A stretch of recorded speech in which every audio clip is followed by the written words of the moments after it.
ভগবানকে যারা ভালোবাসে তারা জীবনে দুঃখ ছাড়া আমি কিছু পাই না। কিন্তু ওই দুঃখ পেয়ে যদি ভগবানকে কেউ ভুলে যায়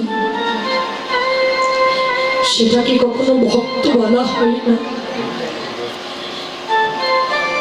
ভগবান অর্জুনকে বলেছিলেন, ওরে অর্জুন, গীতার 2 অধ্যায়ের 13-14 নম্বর শ্লোকে বলেছিলেন, ওরে অর্জুন, মাতৃস্পর্শ্য কান্তেয় শীতোষ্ণ সুখদুঃখদা আগম পাইয়া নিত্যাং স্তুতি স্থিত ভারত হে কুন্তির পুত্র জ্যেষ্ঠ অর্জুন। এই পৃথিবীর মাঝে যে ভক্ত সকল মাত্রার দুঃখ সকল মাত্রার কষ্টকে সহ্য করে যে ভক্ত আমার চরণে শরণ নেবে সেই পৃথিবীর প্রকৃত বৈষ্ণব বলে তুমি জানবে।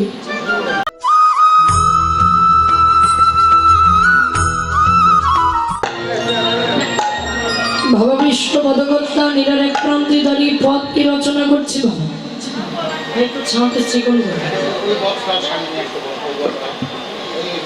ভগবান নীলার এক প্রান্তে দাঁড়িয়ে পদকর্তা পথকে রচনা করছে। ও মেয়েরা, ব্রজেন্দ্র নন্দন যিনি শচীসুত হলেন তিনি, যেই গৌর সেই কৃষ্ণ ভজনিষ্ঠা করে নামের সইতে আছে আপন শ্রী গৌরহরি। কাশ্মীরি তোর বৃন্দাবনে আইডি চুকিয়া গোলকের ধন যুগল কিশোর কোনেই মিলছিল। যে ধন গোলকে গোপনে ছিল, যে ধন কোন যুগে কোন কালে অবতার হয়, সেই ভগবানের অপ্রাকৃত ধন নীলারা শাশ্বতধর করিবার জন্য কলিজীবের দাঁড়িয়ে দাঁড়িয়ে মহাপ্রভু শ্রী চৈতন্য গৌরাঙ্গ রূপে অবতার হয়েছে। সুন্দর হচ্ছে না? হ্যাঁ, ভগবান শ্রীকৃষ্ণ বাইরে মনোযোগ সহকারে শুনবেন। এই যে ভগবান শ্রীকৃষ্ণের অপ্রাকৃত লীলা মাধুর্য, ভগবান একটি কিন্তু অবতার হয়েছে যুগে যুগে। যেমন দেখবেন মানুষ একটি, মেয়ে একটি, ছেলেও একটি, কিন্তু অবতার হয় এর নানা। একটি ছেলে একটি মেয়ে কিন্তু অবতার হবে এর নানা। তাহলে ভগবান হচ্ছেন একটি মাইরা, ভগবান হচ্ছেন একটি। তাহলে ভগবান আজ থেকে কত সালে এই নবদ্বীপের মাটিতে উদয় হয়েছে আপনারা কি জানেন?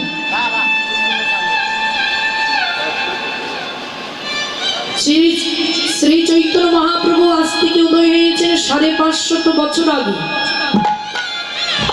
এই যে গত দোল পূর্ণিমা গেল, আর কৃষ্ণ অবতার হয়েছিলেন আজ থেকে 5500 বছর আগে। তাহলে কোথায় তার অবতার হয়েছিলেন? চৈতন্য মহাপ্রভু বলছেন, এই যে তার অবতারের 2 দিন আগে কিন্তু তার অবতারের দিনটা গেল আবির্ভাব থেকে, এই যে দোল পূর্ণিমা যে গতকালকে। এই যে মহাপ্রভুর এই গত পূর্ণিমাটা দিয়ে কত বছর হলো আপনারা জানেন? 5500 বছর, 5500 বছর পূর্ণ হয়েছে মহাপ্রভু। মহাপ্রভুর 5500 বছর যখন পূর্ণ হয়, অবতার হইলেন কোথায়? বলছেন নবদ্বীপের মাটিতে শচী গর্ভ ভেদ করিয়া মহাপ্রভু 5500 বছর আগে উদয় হয়েছে। কেন? বলছেন একমাত্র জগৎ জীবের জন্য। এই যে ভাইরা, আজকে আমরা সামান্য 2 টাকার বাড়ির নামসার জন্য ভগবানকে ডাকতে পারি, 2 টাকার স্ত্রী পুত্র কন্যার মায়ার জন্য আমরা ভগবানকে ভুলে যাই। তো মহাপ্রভু এমন একজন ব্যক্তি ছিলেন যে কোটি কোটি তার রাজ পরিহার ছিল। ওই রাজা রাজত্বটা পরিত্যাগ করলেন, প্রাণীর বধূয়া বিষ্ণুপ্রিয়াকে পরিত্যাগ করলেন, সখাগণকে পরিত্যাগ করলেন, সবকিছু একমাত্র ভক্তির জন্য। ওই ভগবান যখন সবকিছু ছেড়ে দিয়ে চলে আসে, নারদ বলেছিলেন, দয়াময় তুমি যে এত কিছু পরিত্যাগ করে এসেছ, কার লাগে তুমি বলবে? ভগবান বলেছিল, ওরে নারদ, এই জগতে কোটি টাকা আমার আপন নয়, বিষ্ণুপ্রিয়া আমার সখাগণ আপন নয়। এই জগতে আমার আপন কি জানো? সেটা হচ্ছে একমাত্র ভক্ত। এই জন্য মহাপ্রভু বলেছে, ভক্ত মোর মাতা পিতা, ভক্ত মোর গুরু, ভক্ত মোর নাম রেখেছেন বঞ্চকল্পিতরু। ভক্ত খাওয়ালে খায়, না খাওয়ালে না খায়, ভক্তের হাতে প্রেমের ডুরি, ভক্ত যেদিকে ঘুরাই সেদিকেই ঘুরি।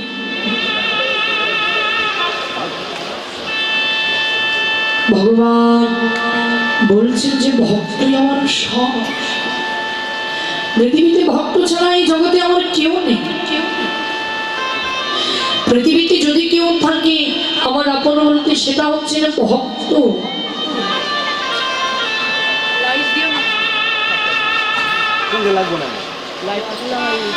ভগবান বলেছে, এই পৃথিবীর মাঝে, অনন্তময় জগতের মাঝে আমি সকল কিছু পরিত্যাগ করতে পারি, তো ভক্তের সঙ্গটা নয়। এই পৃথিবীর মাঝে গোয়া যারা ভগবানকেও ভালোবাসে, তারাও ভগবানের চরণে আতর নিবেদন করে দুটি নয়নের জলে, ওরে নয়নের জলে। ক্লিয়ার করে দাও, এরকম ক্লিয়ার করে দাও। গৌর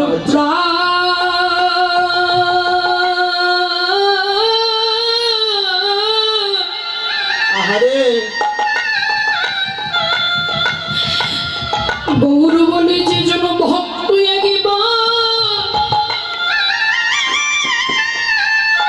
আমার ভগবানকে দুটি নয়নের জলে ডাকে, ওরে নয়নের জলে ডাকে। ওই ভক্ত ডেকে ডেকে বলে, দয়াময় আমি তোমার চরণ পাবো কিনা, তাতে কোনো আমার দুঃখ নেই। দুঃখ নাই গো, কিন্তু গো তোমার চরণে একটি নিবেদন দয়াময়। ওরে দয়াময়, কখনো কোনো দিন যেন তোমার ভক্তির চরণ ছাড়া হলো না, ছাড়া হয় না। যদি আমায় বৃক্ষ কোলে জন্ম দাও, যদি আমায় পশু কোলে জন্ম দাও, যদি আমায় মুচি কোলে জন্ম দাও, তাতে কোনো আমার দুঃখ নেই দয়াময়। তবে তোমার কৃষ্ণ ভক্তিটুকু আমার হৃদয়ে দান করো, যে ভক্তি দিয়ে তোমার চরণ পাওয়া যায়। একজন শুদ্ধ চিত্র বৈষ্ণবের ইচ্ছা যে দয়াময় আমি তোমার এই চরণে কিছু পাই বা না পাই, আমার কাছে কোনো দুঃখ নেই। নারী দাও, বাড়ি দাও, এতে আমার কোনো দুঃখ নেই, কিন্তু ওই তোমার চরণে আমার একটি নিবেদন, জানো প্রভু আমি যেন প্রতিটি জন্মান্তরের জন্য আমি যেন তোমার ভক্ত চরণ সেবায় লাগতে পারি।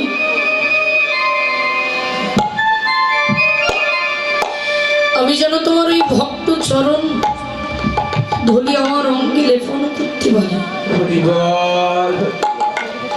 কেন জানেন গো মা, এই পৃথিবীর মাঝে যেদিন এই পৃথিবীতে আসবে সেদিন আমাদের ভক্ত চরণ পেতে হবে।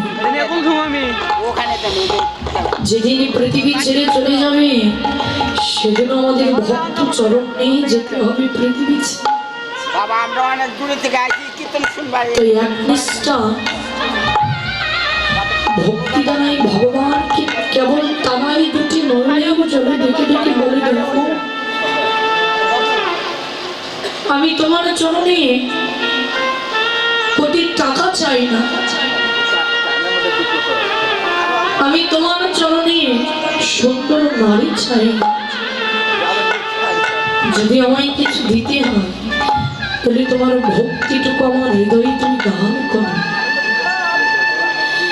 এই জন্য মহাপ্রভু শিক্ষারাষ্ট্রকে তৃতীয় নম্বর শ্লোকে বলেছিলেন, ন ধং ন জং ন কবিতা সুন্দরী জগদীশ কাময়ী মম জননী জনেশ্বরী ভগবত ভক্তি রহেতু প্রতি। দয়াময়, আমি তোমার চরণে কোটি টাকা চাই না, আমি তোমার চরণে কোটি টাকা চাই না, আমি তোমার চরণে সুন্দর নারী চাই না। একজন সত্যচিত্র বৈষ্ণব যদি কোনো কিছু চাওয়া থাকে তাহলে সে ভগবানের চরণে চাই। দয়াময়, তোমার সেই ভগবত ভক্তিটুকু আমার হৃদয়ে দান করো, যে ভক্তি দিয়ে তোমার চরণ পাওয়া যায়।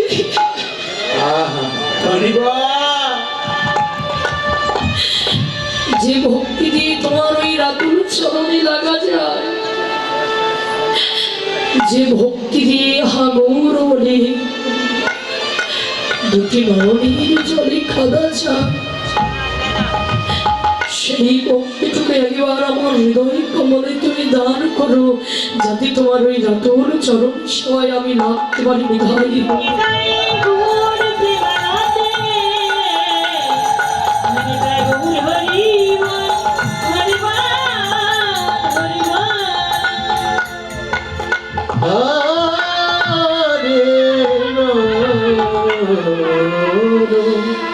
ভক্তির ভক্তিটা কেমন দেখুন বাবা।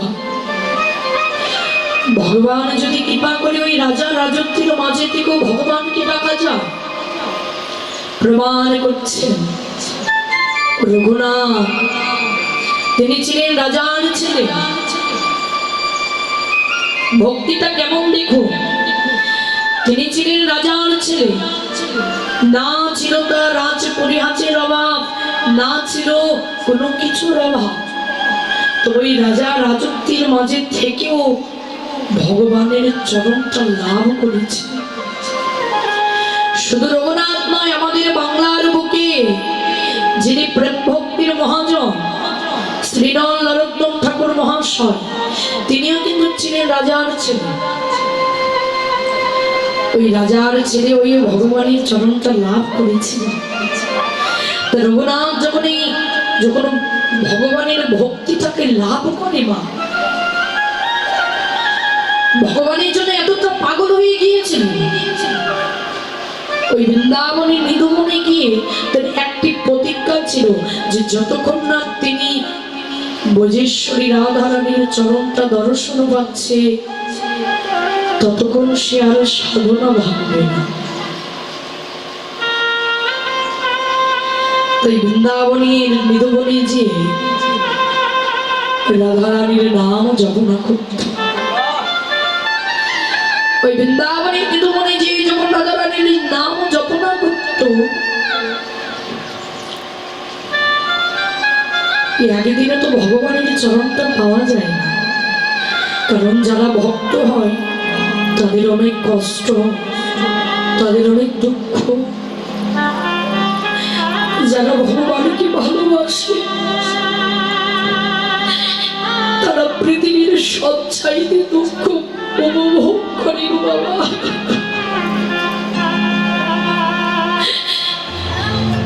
ভগবানকে যারা ভালোবাসে তারা জীবনে দুঃখ ছাড়া আমি কিছু পাই না, কিন্তু ওই দুঃখ পেয়ে যদি ভগবানকে কেউ ভুলে যায় সেটাকে কখনো ভক্ত বলা হয় না। ভগবান অর্জুনকে বলেছিলেন, ওরে অর্জুন, গীতার 2 অধ্যায়ের 13-14 নম্বর শ্লোকে বলেছিলেন, ওরে অর্জুন, মাতৃস্পর্শ্য কান্তেয় শীতোষ্ণ সুখদুঃখদা আগম পাইয়া নিত্যাং স্তুতি স্থিত ভারত হে কুন্তির পুত্র জ্যেষ্ঠ অর্জুন। এই পৃথিবীর মাঝে যে ভক্ত সকল মাত্রার দুঃখ সকল মাত্রার কষ্টকে সহ্য করে যে ভক্তই আমার চরণে শরণ নেবে সেই পৃথিবীর প্রকৃত বৈষ্ণব বলে তুমি জানবে। তাই রঘুনাথ যখন ওই ব্রজেশ্বরী রাধারানীর ধ্যান করতেন দুটি নয়নের ধারায় যখন বসে বসে ধ্যান করতে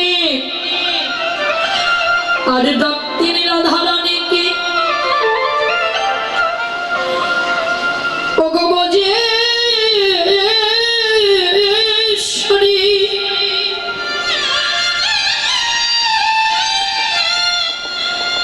একবার তুমি দেখা দাও, ওরে দেখা দাও,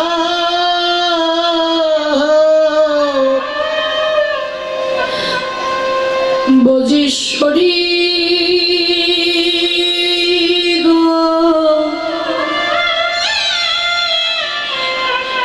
একবার তোমার কামাল ভক্তকে কৃপা করো।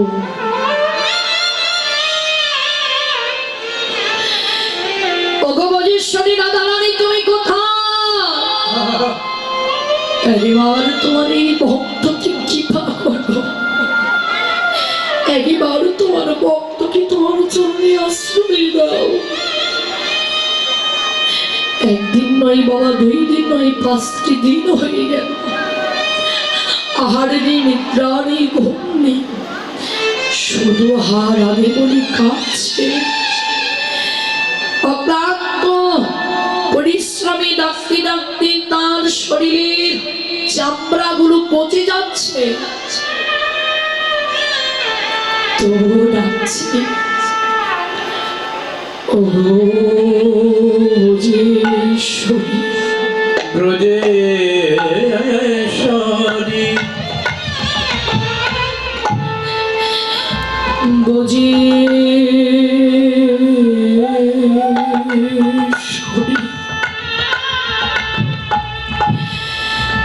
দেখা দাও,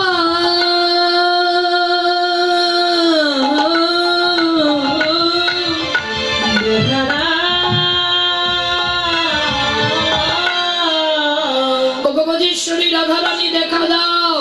ভগবান সবকিছু সইতে পারে মা, কিন্তু ভক্তের নয়নের জল নয়। এই দুটি নয়নের ধারায় যখন কাঁদছিলেন, কাঁদতে কাঁদতে আর ডাকতে পারছিলেন না, শক্তি নেই।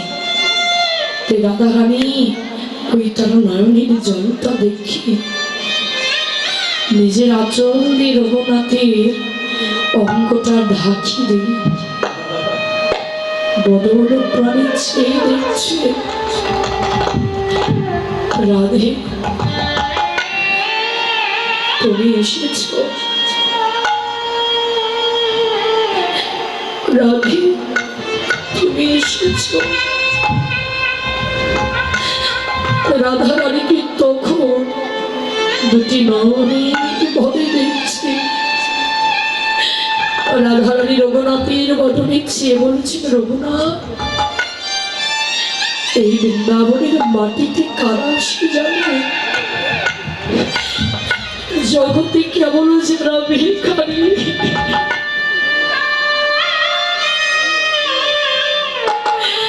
এই জগতে কেবল যারা ভিখারি তারা বৃন্দাবনের মাটিতে আসে। কিন্তু তুমি তো রাজার ছেলে, তুমি কি ভিখারি? একবার বল। রঘুনাথ বলছেন, রাধে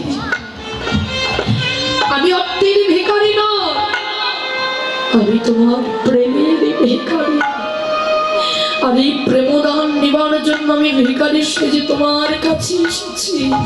যদি পারো কৃপা করে তোমার ওই প্রেমটাকে একেবারে কাঙাল ভক্তকে দান করো।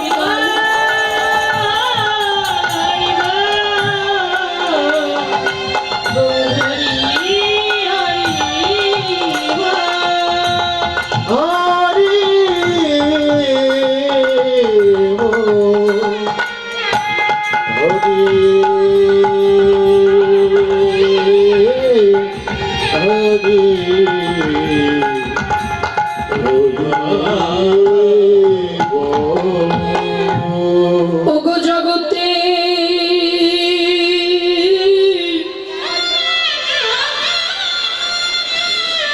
সকলে কিছু লাভ করা যায়,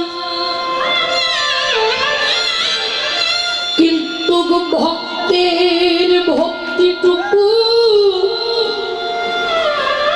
এক জন্মের ভাগ্যে লাভ করা যায় না গো মা। এই ভক্তিটা কে দেবে? আপনার স্ত্রী পুত্র কন্যা না, এই ভক্তিটা দেবে আপনাকে এই সাধুগুরু বৈষ্ণবের বাজা। এই ভক্তিটা দেবে সাধুগুরু বৈষ্ণবের সঙ্গ, আর এই সাধুগুরু বৈষ্ণবের সঙ্গে আসলে ওরে সঙ্গে আসলে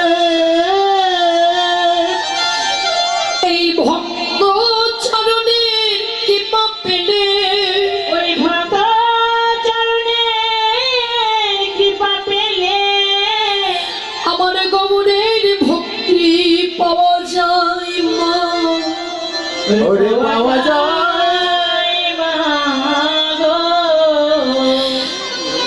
তাই এত সুন্দর যখন বৈষ্ণবের সঙ্গ পেয়েছি, সঙ্গ পেয়েছি, মানভিমান ভুলে গিয়ে, কামনা বাসনা ভুলে গিয়ে, যদি পারো একবার হাগুর বলে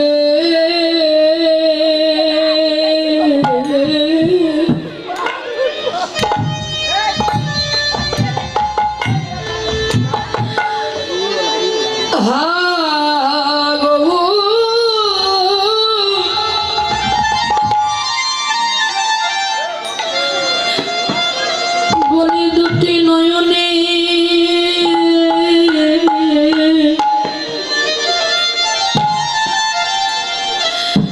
নয়নের জলে কাঁদো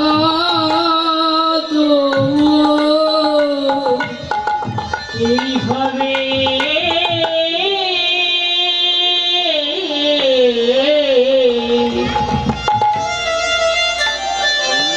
তোমরা যদি পারো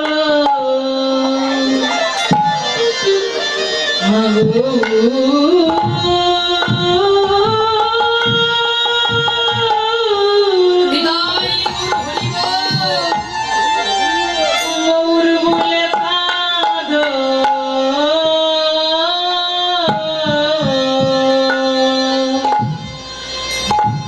আর হবে না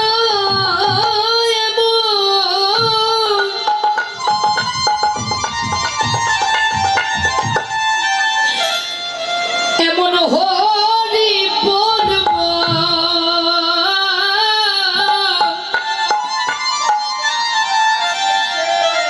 বলিবার জন্য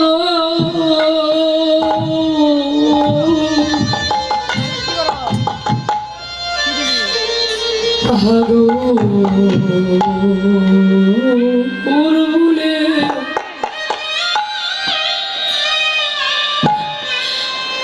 দুটি নয়নের জলে কাঁদো।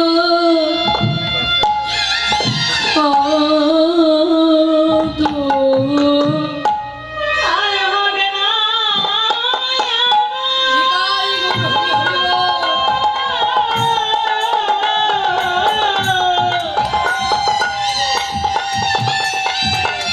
আর হবে না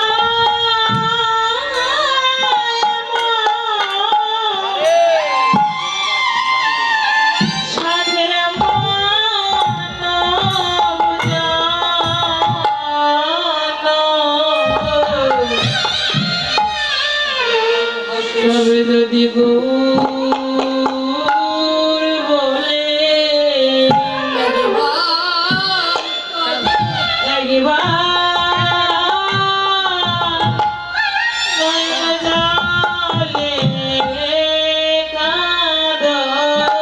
হরি নাম কানয়া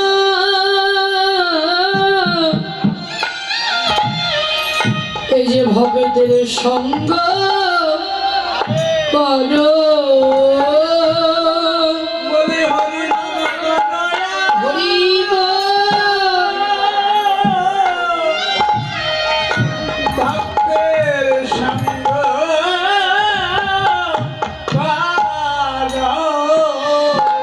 বলি হরি নাম কানয়া এই যে ভক্তের সঙ্গ করো হরি নাম করয়া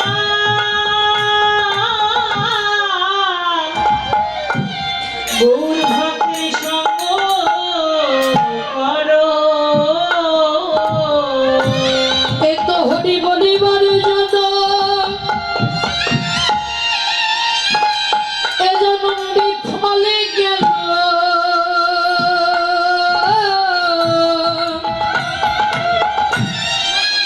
হরি নাম করয়া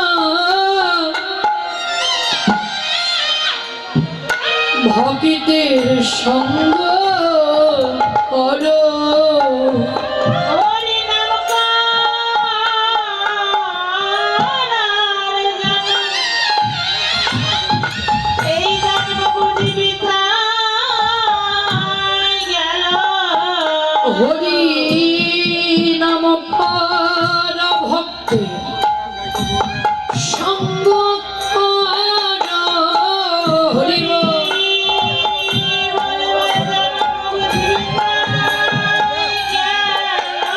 হরি নাম কর সবে সঙ্গ কর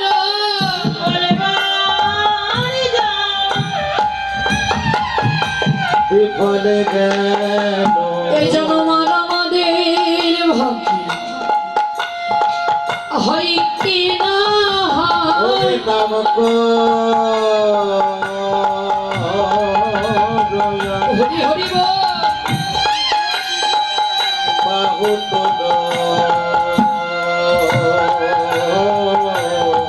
এই যে হরি বলিবার জন্য বিফলে গেল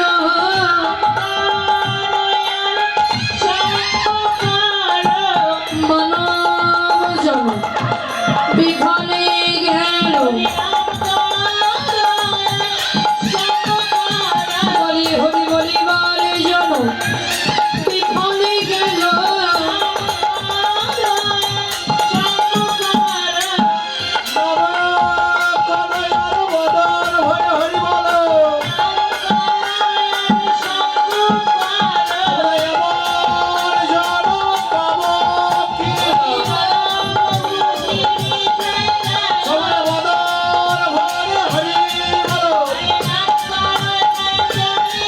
বলি হরি বলিবার জন্য বিফলে গেল